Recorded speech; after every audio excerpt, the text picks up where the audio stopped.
तेरे भरोसे में जी रहा हूं, कुछ भी नहीं, कुछ भी नहीं। हम उस पे आश्रित हो जाएं।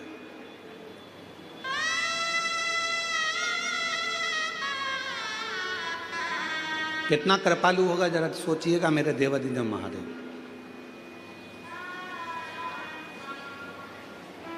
एक मधुरा नाम की अप्सरा थी, बहुत सुंदर थी, बहुत सुंदर। इतनी सुंदर अप्सरा थी, इतनी सुंदर अप्सरा थी कि उसको कोई देख लेता था तो कहते हैं कि वो 100-200 साल तो वहीं एक जगह पर खड़ा रह जाता था। इतनी सुंदर अप्सरा थी मधुरा, इतनी सुंदर।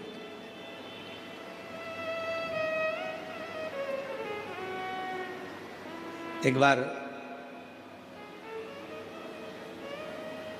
बाबा भोलेनाथ जी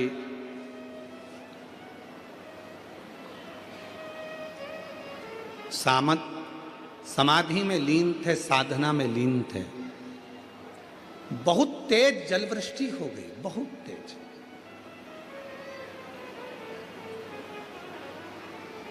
इतना तेज जलवृष्टि हुई, इतनी तेज जलवृष्टि हुई, पूरा जल भगवान शंकर की साधना पर गिर रहा था, शिव पर गिर रहा था। शंकर भगवान बड़े सुंदर दिख रहे थे, बड़े सुंदर। कभी मौका लगे तो दर्शन करिया करो, कभी कभी ऐसा भी दर्शन करा करो जब शिवजी के शिवलिंग के ऊपर जो जलाधारी लगती है। करें आप लोगों ने दर्शन? शिवजी के शिवलिंग के ऊपर जो जलाधारी होती है और जलाधारी में से बूंद बूंद पानी शंकर भगवान के ऊपर गिरता है, शिवजी के ऊपर गिरता है। कभी कभी उसका भी एक प्रेम से दर्शन करा करो, बहुत ध्यान से दर्शन करा करो कभी उसका। आप लोगों को पहले भी कहा कि जो जलाधारी होती है जिसमें से बूंद बूंद पानी गिरता है, वो शंकर भगवान की 5 लड़कियां हैं। कितनी बेटियां हैं? 5। सब लोग उसका नाम बोलेंगे। जया, विषहरा, शामली बारी, दौतली, देव। ये शंकर भगवान की 5 लड़कियां हैं जो शिवजी के ऊपर निरंतर एक एक बूंद पानी गिरा रही हैं। निरंतर जल गिर रहा है, निरंतर जल पड़ रहा है। कभी अगर मौका मिला करे तो एक बार जब आप शिव जी को जल चढ़ाने जाओ, लोटा भर के जल चढ़ाने जाओ, भगवान शंकर को जल अर्पित करने जाओ, तो कभी कभी अगर तुम्हारे थोड़ा सा समय तुमको तुम्हारे घर से अगर मिल जाए तो 2-5 मिनट शिव जी की जलाधारी में से जो पानी गिरता है उसका भी दर्शन करा करो, उसका दर्शन किया कभी कभी।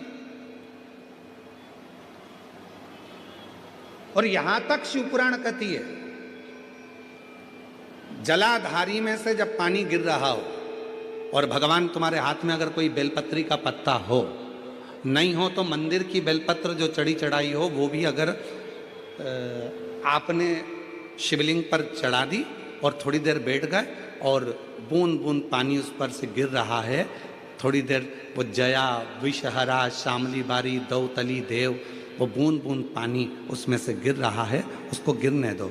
और थोड़ी देर दर्शन करने के बाद उस बेलपत्र को डॉक्टर जिसको कह दे कि इसकी ब्लॉकेज ज़्यादा है, इसका ऑपरेशन करना पड़ेगा, बाईपास करना पड़ेगा, डॉक्टर साहब से कहना मुझे 2 दिन दे दो मात्र, परसों के दिन बाईपास करा लूँगी, या 2 दिन आप ट्रीटमेंट करो। 2 दिन जो शिवजी के जलाधारी में से पानी गिरता है, जया, विषहरा, शामली बारी, दौतली, देव, जो पानी को गिरा रही होती हैं, उसके नीचे रखी हुई बेलपत्र को यदि जिसके हार्ट में प्रॉब्लम हो, जिसके थायराइड की प्रॉब्लम होती है, अगर वो बेलपत्र को अगर उस व्यक्ति को 2 दिन एक चढ़ी हुई बेलपत्र, फिर एक चढ़ी हुई बेलपत्र 2 दिन खिला दीजिए और तीसरे दिन फिर जांच कराइए, डॉक्टर आपको बोलेगा कि अभी ऑपरेशन की जरूरत नहीं है, दवाइयों से आराम लग जाए, दवाइयों से आराम। डॉक्टर को जरूर दिखाओ, डॉक्टर का इलाज करवाओ, क्योंकि हमारे यहाँ शिव महापुराण में डॉक्टर को शिव का एक रूप कहा गया है, शंकर भगवान को डॉक्टर कहा गया है, क्योंकि शिव और डॉक्टर दोनों को विश्वास का प्रतिबिंब कहा गया है। डॉक्टर का प्रतिबिंब विश्वास। एक पत्र है, अच्छा है।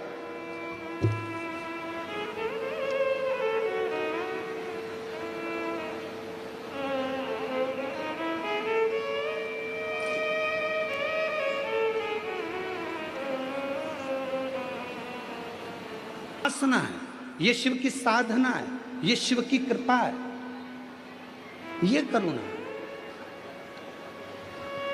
ये दया है।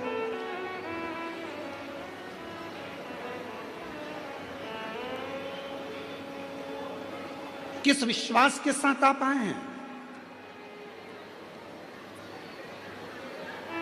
क्या कहने के लिए बाबा के पास बैठे हैं?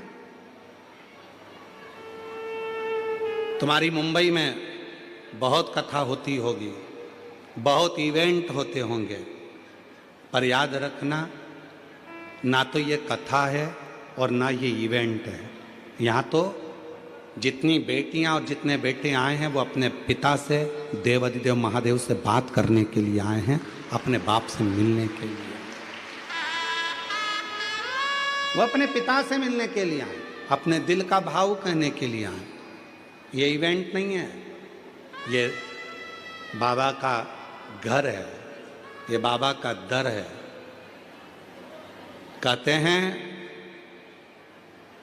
भूमि पर अगर एच लिखा होता है तो वो हेलीपैड कहलाता है, जहां हेलीकॉप्टर उतर जाता है। शिव महापुराण का जहां पंडाल लगता है, मेरा भोलेनाथ कैलाश पर से भ्रमण करता हुआ आता है और उस कथा के पंडाल में उतर जाता है। कथा वो शिव है, वो शंकर।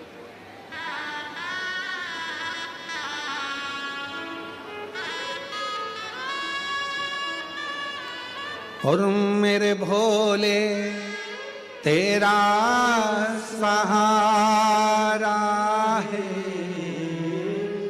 मेरे भोले तेरा सहारा है, मेरी नैया का तू किनारा है, मेरी नैया का तू किनारा है। मेरे बाबा तुझे पुकारा है, मेरे बाबा तुझे पुकारा है, मेरी नैया का तू किनारा है, मेरी नैया का तू किनारा है। यहाँ शिव से बात करी जाती है, यहाँ शंकर को अपना दर्द सुनाया जाता, यहाँ शिव को अपना भाव कहा जाता है, शिव को अपनी बातें कही जाती हैं। यहाँ केवल कथा नहीं, यहाँ पिता के साथ में चर्चा होती है, बात होती है, और शिव उसको स्वीकार करते हैं, शिव स्वीकार।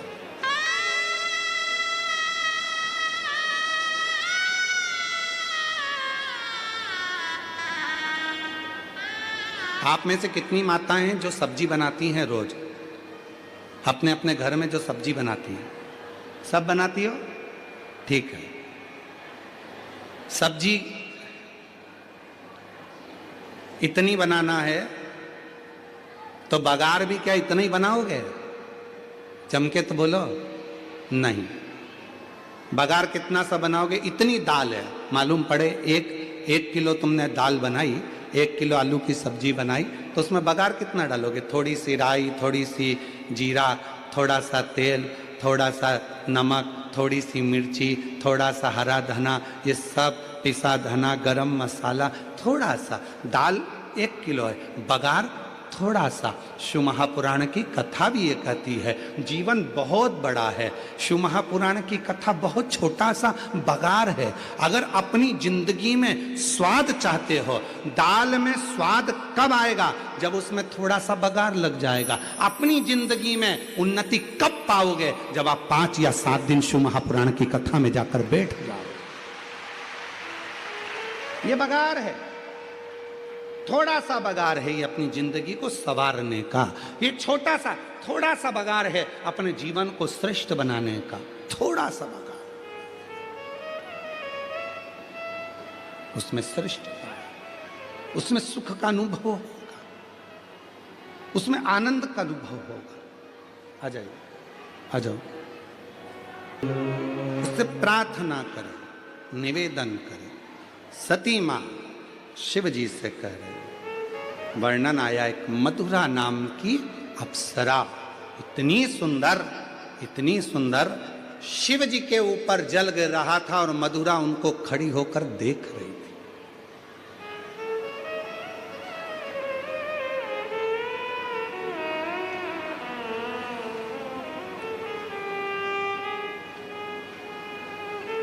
जो मधुरा अप्सरा को देखता था वो खड़ा की खड़ा रह जाता था सालों तक।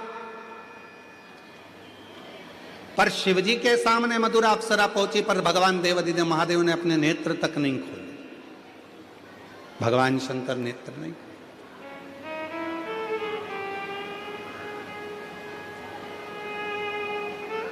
शिव कुछ बोले ही नहीं। रोज प्रतिदिन मधुरा अप्सरा आती, नृत्य करती, नाचती, चली जाती। रोज आती, रोज नृत्य करती, नाचती, चली जाती, प्रतिदिन।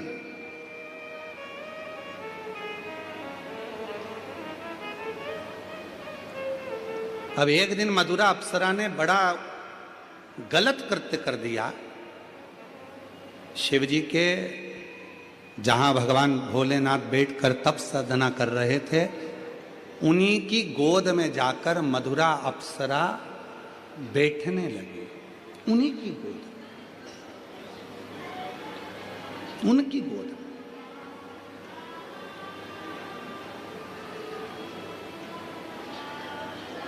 मेरी जीजियों, मेरे जीजाओं, मेरी बेटियों, बेटाओं, मेरी माता, मेरे बुजुर्ग माँ बाप, एक बात अपने अंदर उतार कर रखिएगा। शिव के मंदिर में जब जल चढ़ाकर आप वापिस आए, भगवान शंकर के मंदिर में जब जल चढ़ाकर आप वापिस लौटे, वापिस आए अपने घर की ओर, तो एक बार जल चढ़ाकर जब पीछे आप वापिस आ रहे हैं, तो एक बार दरवाजे के पास खड़े होकर या नंदी के पास खड़े होकर देवाधिदेव महादेव को नमन जरूर करा करो। कुछ नहीं बन सके तो हर हर महादेव कहा करो। ये भी ना बन सके तो पंचाक्षर मंत्र नमः शिवाय बोला करो।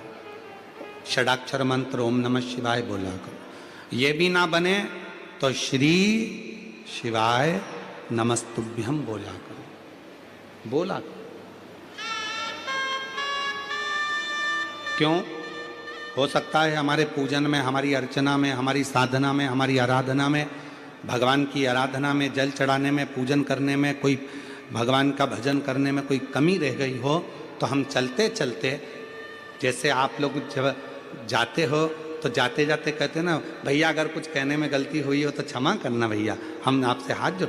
अर्थात शिव की साधना में, शंकर भगवान के मंदिर से जल चढ़ाकर, पूजन कर कर, आराधना कर कर, साधना कर कर, विनय कर कर, पशुपति व्रत कर कर, प्रदोष व्रत कर कर, हरतालिका तीज कर कर, कोई भी व्रत कर कर, सोमवार का व्रत कर कर, कोई भी व्रत आप कर रहे हो, भगवान किसी देवता के मंदिर में आप ये करें ना करें, पर शंकर के मंदिर में जरूर करा करो। शिव के मंदिर में जब जल चढ़ाकर वापिस जाओ तो एक क्षण के लिए पलट कर वापिस शंकर भगवान को नमः शिवाय, ओम नमः शिवाय या श्री शिवाय नमस्तुभ्यम जो तुम्हारे मुख में आ जाए वो एक बार बोलकर, नी भी बोलो तो प्रणाम कर कर फिर चल के आया करो। क्यों? अगर हमसे कोई गलती हुई हो तो मेरे बाबा अपनी बेटी बेटा जानकर क्षमा कर देना और हमारा भंडार भर देना, ऐसी कृपा कर देना, ऐसी करुणा कर, आप दया।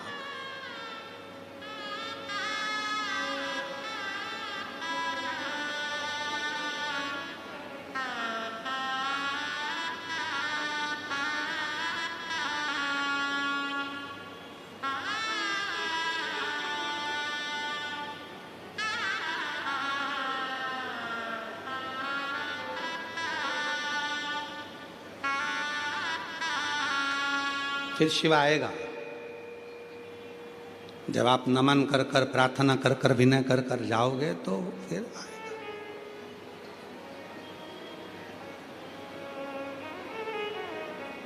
फिर पीछे नहीं हटोगे, कह सकते हो आला रे आला, शंकर आला, फिर कहोगे आएगा, शिव जरूर आएगा, शंकर जरूर आएगा, अविरल भक्ति के साथ आएगा। और जब वो आएगा तो दुनिया के सारे दुख, सारी तकलीफें, सारे कष्ट मिटा दे। एक पत्र है, अच्छा है, देखिए।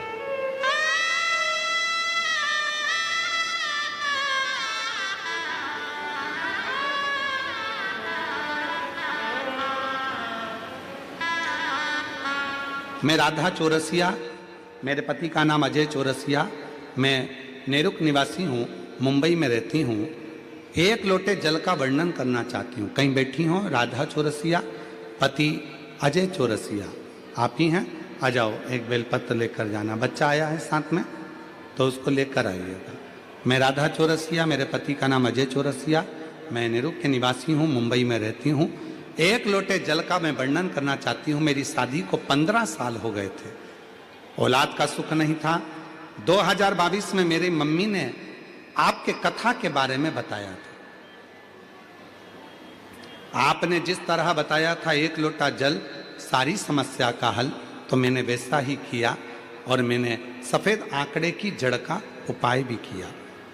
गुरुदेव, एक बार उपाय किया, सफलता नहीं मिली। फिर मैंने अपनी माँ के कहने पर माता को कहा, मम्मी मैंने कर कर देख लिया, फल तो मिला ही नहीं। मेरी माँ ने कहा, एक काम कर, टीवी के सामने आसन लगा, पशुपतिनाथ का व्रत कर और शिव महापुराण की कथा सुन। गुरुदेव, मैं आपको जानती नहीं थी, केवल मोबाइल पर आपकी कथा सुनती थी और टीवी के सामने बैठकर आसन लगाकर आपकी कथा सुनना प्रारंभ करी। आज बाबा की ऐसी कृपा हुई गुरुदेव, मैं धन्यवाद देती हूँ यजमान परिवार को, जिन्होंने हमको आपका दर्शन करने का सौभाग्य प्राप्त हुआ। गुरुदेव, 15 साल डॉक्टरों का इलाज कराती रही पर औलाद का सुख नहीं आया। कई बार तो डॉक्टरों ने कह दिया कि तुम कभी माँ का सुख नहीं देख पाओगी। यहाँ लिखा है उन्होंने, माँ बनने का सुख, माँ बनने का सुख तुम्हें नहीं मिलेगा, ये डॉक्टर कह रहे थे। पर गुरुदेव, मैंने आपकी कथा पर भरोसा कर कर कथा सुनना प्रारंभ करी और बाबा की कृपा से मेरा गर्भ ठहर गया और 27 अगस्त 2025 को मेरे बाबा की कृपा से मेरे यहाँ 16 साल के बाद संतान की प्राप्ति हो गई। मैं शिव को नमन करता हूँ। 16 वर्ष के बाद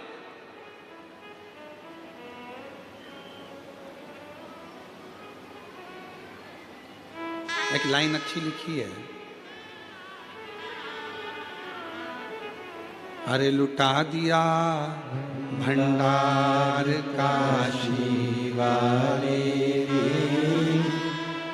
कर दिया माला माल काशी वाले, लुटा दिया भंडार काशी वाले, कर दिया माला माल काशी वाले, जो जैसी भावना लाया वो वैसा ही फल पाया, नहीं खाली उसे लौटाया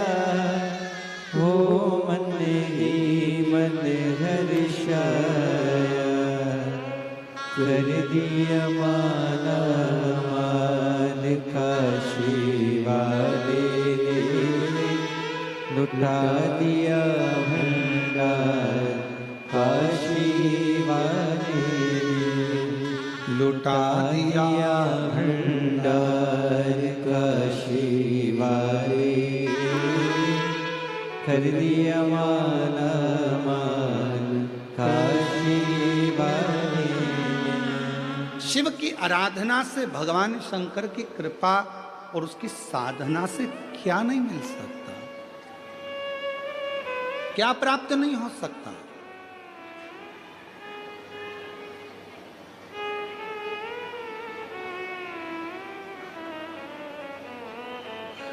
आपको लगता है आप कथा सुनने के लिए आए,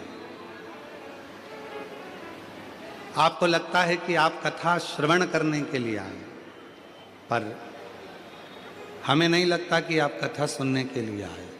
हमें तो लगता है हमारे भोले बाबा को, सीहोर वाले कुबरेश्वर बाबा को आपकी गोदी में कुछ देना होगा, इसलिए आपको यहां बुलाकर बिठा दिया। आपकी झोली में कुछ देना होगा, इसलिए वो बुला दिया। उसको देना नहीं होता, ट्रैफिक में फंसा देता, आने ही नहीं देता। उसको देना नहीं होता तो तुम कितना भी दम लगा लो, तुम कथा के पंडाल में पहुंच ही नहीं पाते।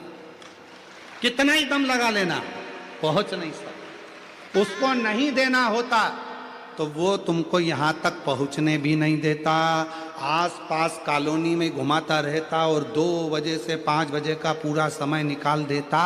तब आखिरी में तुम्हें 5:30 बजे यहाँ लेकर आता जब कथा ही पूरी हो जाती। उसको नहीं देना होता तो वो कुछ ना कुछ तुम्हारे घर में काम लाकर खड़ा कर देता, कोई समस्या आकर खड़ी हो जाती। पर उसने सारे रास्ते अगर क्लियर रखे हैं, कहीं जाम ही नहीं मिल रहा है, बिल्कुल एकदम क्लियर रास्ता बनाकर तुम्हें कथा तक पहुंचा दिया। समझ लेना कि शंकर की कृपा होना प्रारंभ हो गई। शिव अब देने को तैयार बैठा है। सब कुछ हरी झंडी, फाइल यहां से निकली वहां पहुंच गई, वहां से फाइल निकली वहां पहुंच गई, वहां से फाइल निकली वहां पहुंच गई। समझ लेना कि मतलब फाइल आगे बढ़ रही है, मतलब किसी पहचान वाले का फोन पहुंच चुका है, इसलिए फाइल आगे बढ़ रही है। तुम कथा तक पहुंच रहे हो, समझ लेना मंदिर तक पहुंच रहे हो, तो शिव ने करुणा कर दी है और करुणा का फल तुम्हें प्राप्त हो रहा है जो तुम पहुंच चुके हो।